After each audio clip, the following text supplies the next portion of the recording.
السلام علیکم ناظرین، پروگرام دو ٹوک کے ساتھ میں ہوں آپ کی ہوسٹ شمائلہ نواز۔ ناظرین، لیفٹیننٹ جنرل ریٹائرڈ فیض حمید کو فوجی تحویل میں لے لیا گیا ہے۔ سابق D G I S I کے خلاف کارروائی کا آغاز کر دیا گیا ہے، اہم خبر ہے۔ جبکہ سابق وفاقی وزیر سینٹر فیصل واوڈا نے بڑا دعویٰ کر دیا۔ انہوں نے کہا کہ یہ تو ابھی شروعات ہے، آگے بڑی بڑی چیزیں ہونے والی ہیں، بڑے بڑے بت گرنے والے ہیں۔ ساتھ ہی انہوں نے یہ بھی کہا کہ بانی پی ٹی آئی جو ہے وہ اب لیٹ جائیں گے۔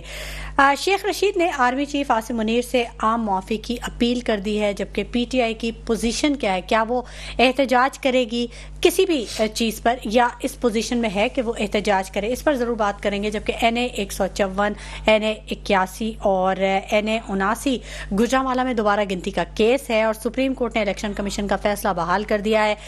بیرسٹر گوہر یہ کہتے ہیں کہ سپریم کورٹ کا فیصلہ انصاف کے تقاضوں کے منافی ہے، نظر ثانی کی اپیل وہ دائر کریں گے۔ جبکہ حکومت اور عدلیہ کے درمیان ایک سرد جنگ ہے اور محاذ آرائی کی سی کیفیت ہے، یہ کیسے ختم ہو سکتی ہے یا کیوں ہے یہ، اس پر بھی ضرور بات کریں گے۔ مسلم لیگ نون کو فارم 47 کے بغیر ہی کچھ ریلیف مل گیا ہے۔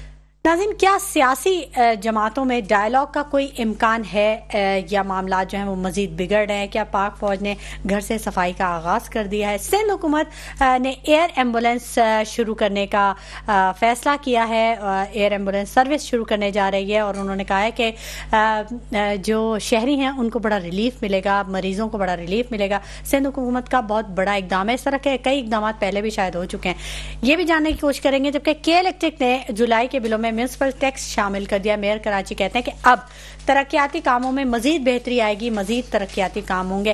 میرے ساتھ جو پینل میں میرے گیسٹ موجود ہیں میں ان کا تعارف کروا دوں۔ میرے ساتھ میرے پہلے پینلسٹ موجود ہیں فاروق ڈاری صاحب، تجزیہ کار ہیں اور کسی تعارف کے محتاج نہیں ہیں۔ دوسرے جو میرے گیسٹ ہیں وہ بھی کسی تعارف کے محتاج نہیں ہیں، راؤ عمران سلمان صاحب ہیں، تجزیہ کار ہیں، اکثر پروگرام میں ہمارے موجود رہتے ہیں، ان کے تجزیوں سے ہم استفادہ کرتے ہیں۔ جبکہ آج ہمیں جوائن کیا خالد نور صاحب نے، یہ بھی تجزیہ کار ہیں اور پہلی دفعہ ہمارے پروگرام میں شرکت کریں۔ خالد نور صاحب، آپ کو بہت خوش آمدید کہتے ہیں۔ پہلے میں بات کرنا چاہوں گی فاروق ڈاری صاحب آپ سے۔ لیفٹیننٹ جنرل ریٹائرڈ فیض حمید کو فوجی تحویل میں لے لیا گیا ہے اور ان کے خلاف کارروائی کا آغاز کر دیا گیا ہے، کیسے دیکھتے ہیں آپ؟ D G I S P R نے تو کہا ہے کہ ہمارے پاس بہت شفاف خود احتسابی کا عمل ہے جس پر ہم عمل پیرا ہیں۔ بسم اللہ الرحمن الرحیم۔ چلے خدا کر کے کفر تو ٹوٹا، کہ کہیں سے تو شروعات ہوئی، جس کی کہ بہت پہلے سے اس کی ڈیمانڈ تھی، اور جنرل فیض حمید کو فیض پہ جو بھی الزامات ہیں وہ تو خیر سامنے آ جائیں گے، اور جو انہوں نے لگائے ہیں وہ اپنی جگہ ہے۔ لیکن سوال یہ پیدا ہوتا ہے کہ ہم پاکستانیوں کے ذہن میں دو سوال اٹھتے ہیں، کیا انہیں واقعی کرپشن پہ اٹھایا گیا ہے؟ اگر کرپشن پہ ان کو اٹھایا گیا ہے یا گرفتار کیا گیا ہے اور کرپشن کے چارجز لگے ہیں، تو why not general Bajwa, general Qamar Bajwa, جن کی کہ 12 ارب روپے on record F B R کے اندر، انکم ٹیکس کے اندر انہوں نے ثابت ڈکلیئر کیے ہوئے تھے۔ کیا ہمارے فوجی جنرلوں کی اتنی تنخواہیں یا اتنی مراعات یا اتنی انکم ہے کہ وہ 1-2 سال کے اندر وہ 12 ارب روپے جنریٹ کر سکیں؟ تو سب سے بڑا ثبوت تو وہ سامنے ہے، اور بھی بہت ساری چیزیں ہوئی ہے۔ اور اگر جنرل فیض حمید جو ہیں انہوں نے اگر کرپشن کی ہے اور کوئی ہٹ درمی کی ہے، تو یقیناً میرا خیال ہے یہ سلسلہ اگر شروع ہوا ہے تو اسے رکنا نہیں چاہیے۔ ہم نے دیکھا کہ ایک جنرل صاحب، جنرل کیانی جو ہے وہ آسٹریلیا میں ایک جزیرہ لے کے بیٹھے ہوئے ہیں، ایک پاپا جونز جو ہے وہ وہاں پہ امریکہ کے اندر وہ بھی ایک جنرل ہے، ان کی ایک چین بنی ہوئی ہے، اس طرح ایک لا تعداد جا رہے ہیں۔ تو میرا خیال ہے کہ ان تمام لوگوں کو کرپشن کے الزام میں لایا جائے، اور جن کی انکم سامنے آئی ہے یا جن کے پیسے سامنے آئے جو آن ریکارڈ ہے، تو ان سے منی ٹریل مانگا جائے کہ یہ کہاں سے یہ پیسہ آپ کے پاس آیا۔ تو قوم اس چیز کی منتظر ہے کہ چلے۔ مجھے یاد ہے کہ جسٹس شوکت صدیقی صاحب جس طرح کہتے تھے کہ ہمارے کام میں مداخلت ہوتی ہے، اور میرے آ کے کہتے تھے کہ یہ بینچ بننا اور یہ آرڈر ہوگا فلاں ہوگا، تو اس طرح ہمارے ساتھ کہا جاتا تھا۔ ٹھیک ہے، ٹھیک ہے بالکل. اچھا راو عمران سلمان صاحب سے بھی بات کر لیتے ہیں. آپ کیا سمجھتے ہیں بہتری کی امید ہے آنے والے دنوں میں؟ بسم اللہ الرحمن الرحیم. دیکھیے سابق D G I S I فیض حمید صاحب کو جی جو معاملہ ہے جو گرفتاری کا وہ سپریم کورٹ کے کہنے پر ہوا اور ایک ہاؤسنگ سوسائٹی میں ان پر کچھ الزامات ہیں. ٹھیک ہے. اچھا معاملہ یہ ہے کہ پاک فوج نے ان کو کیوں گرفتار کیا. ایک طویل عرصے سے ان کی جو ایکٹیویٹی ہے اس پر نظر رکھی جا رہی تھی. اچھا. پاک فوج کے آرمی ایکٹ کے مطابق 2 سال تک ریٹائرمنٹ کے کوئی بھی ایکٹیویٹی سیاسی اس میں وہ عمل دخل نہیں کر سکتا ریٹائرڈ فوجی جو ہوتا ہے. لیکن ان پر ماضی میں بھی الزامات لگتے رہے ریٹائرمنٹ کے بعد کہ انہوں نے پی ٹی آئی کے کچھ لوگوں سے رابطے کیے جس پر انہوں نے بانی سے پی ٹی آئی کے لوگوں نے رابطے کیے اور انہوں نے اس کو سختی سے منع کیا کہ ابھی فی الحال ان سے دور رہیں. اچھا. فیض حمید صاحب نے وزیر اعظم ہاؤس میں شہباز شریف صاحب سے بھی رابطے کی کوشش کی کچھ وزراء کے ذریعے اور شہباز شریف صاحب نے بھی انہوں نے ان سے ملنے کے لیے. یہ ایک رپورٹ ہے جو مجھے بھی کسی کے ذریعے ملی ہے. اچھا. تو اس سارے صورتحال کے اندر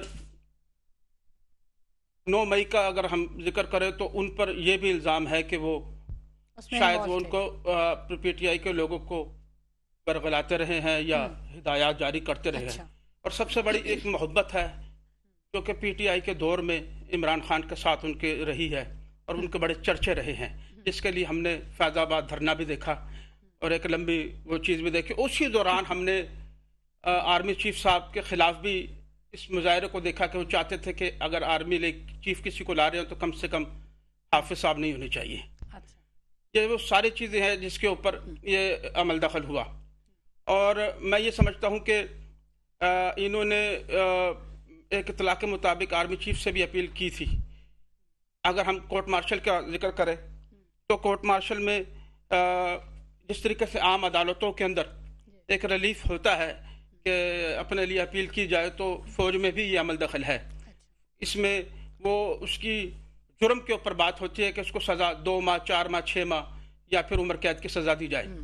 اس ساری صورتحال کے اندر میں یہ سمجھتا ہوں کہ یہ جو عمل ہوا ہے یہ پاک فوج کا اس میں صرف ہاؤسنگ سوسائٹی کا معاملہ نہیں ہے. معاملات کہیں اور بھی جاتے ہیں جو آنے والے دنوں میں ہمیں نظر آ جائیں گے. لیکن اس سے ایک بات ثابت ہو گئی ہے کہ افواج پاکستان میں جو احتساب کا عمل ہے وہ بہت کڑا ہے اور وہ اس معاملے میں کسی جب اپنے کو نہیں دیکھتے تو دوسرے جب اس کے زد میں آئیں گے تو آپ اندازہ لگا سکتے ہیں کیا ماحول ہے اس وقت. خاص طور پر میں نے یہ دیکھا کہ اس واقعے کے بعد ہم جہاں پر اس بریکنگ نیوز دیکھ رہے ہیں کہ فیض حمید صاحب کو کورٹ مارشل کے لیے ان کو گرفتار کر لیا گیا تو ایک خوف کی لہر تحریک انصاف میں بھی موجود ہے.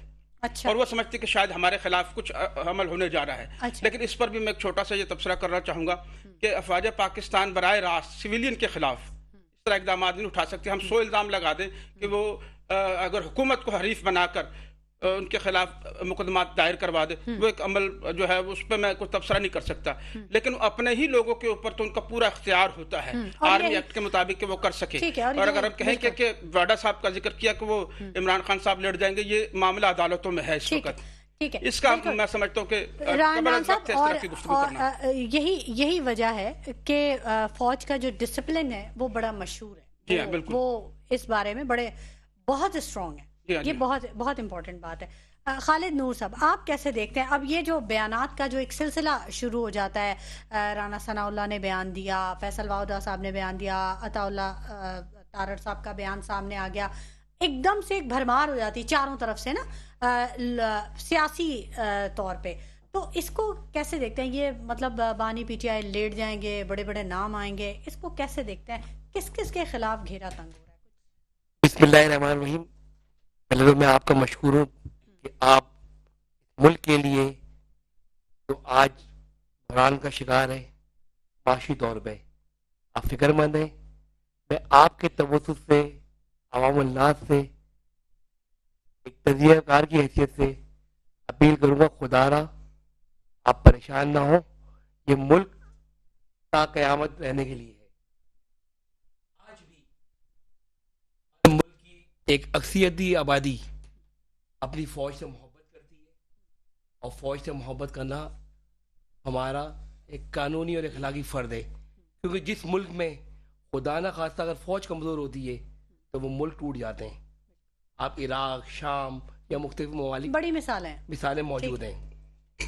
اور رہا آج کی جو بریکنگ نیوز تھی فیض حمید صاحب کے حوالے سے کہ آرمی ان کے خلاف ایکشن لے رہی ہے، یا ان پہ جو شکوے ہیں یا ان کی کارکردگی کے حوالے سے جو دوران ڈیوٹی، بہرحال عوام کو فکر مند ہونے کی ضرورت نہیں ہے.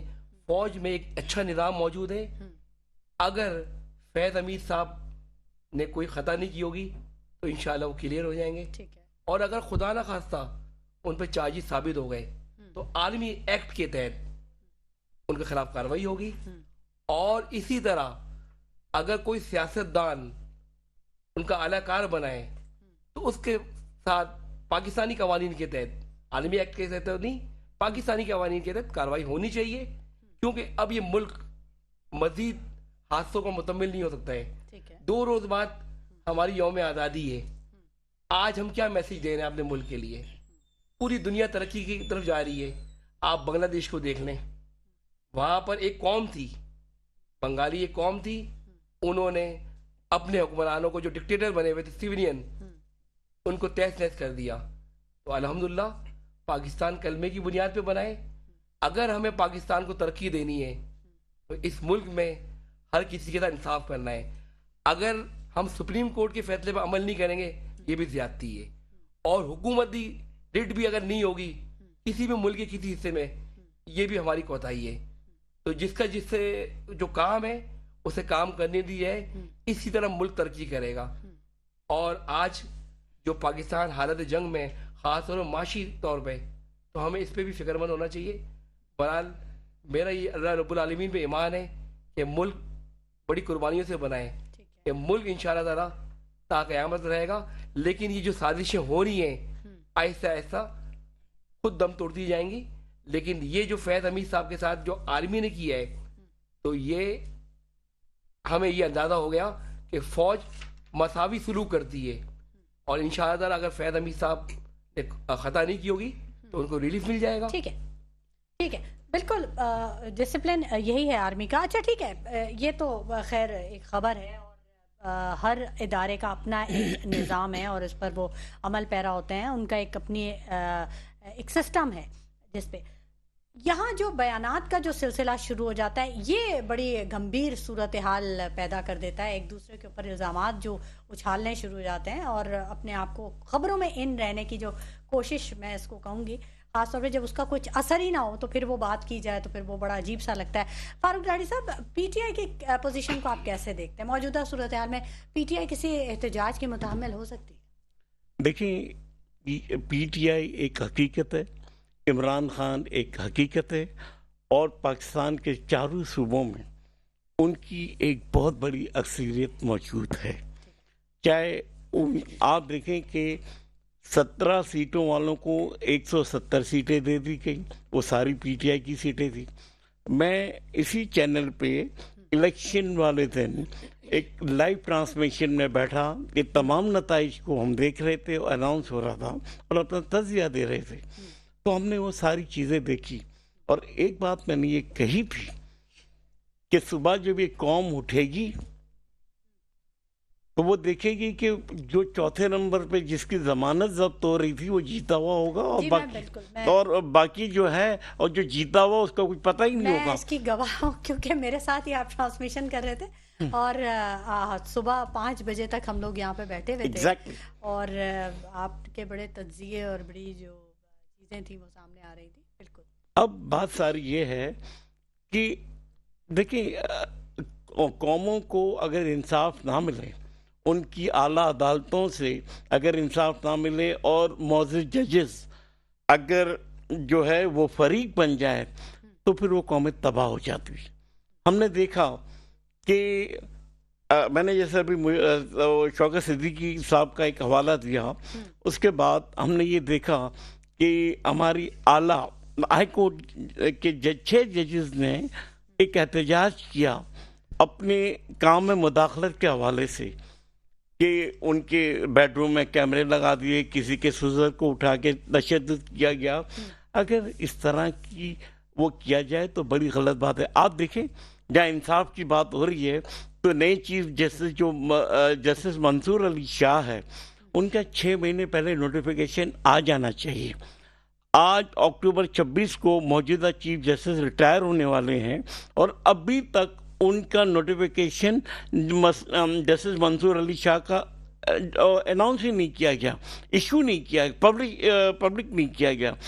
تو آخر یہ اس میں یقیناً کہیں نہ کہیں نیتوں کا فقدان ہے یا کوئی سازش چل رہی ہے.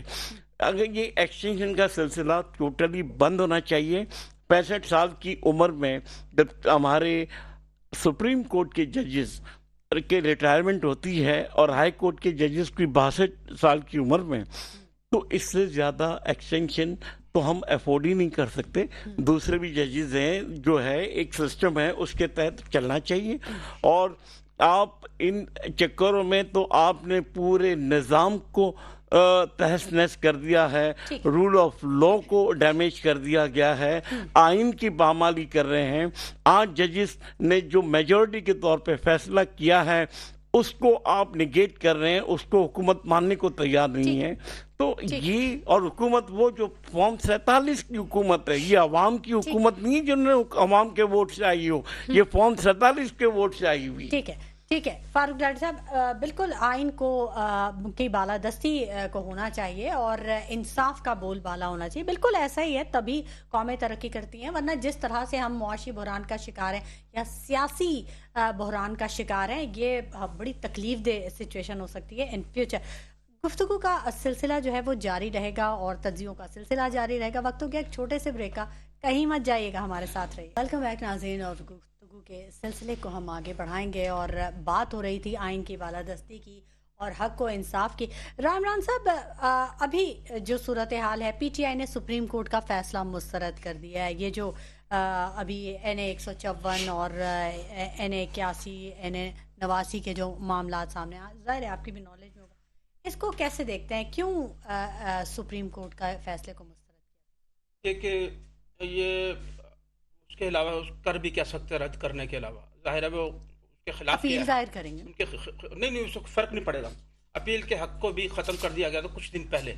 یہ مسئلہ ریکاؤنٹنگ کا تھا اور اس میں نون لیگ ویسے پہلے ہی کامیاب تھی. اب ایک میجورٹی رکھتی ہے, اکثریت ہے, وہ سارے حربے آزما رہی ہے اور یہ چھوٹا سا حربہ تھا, یہ کیسے نہیں ہو سکتا.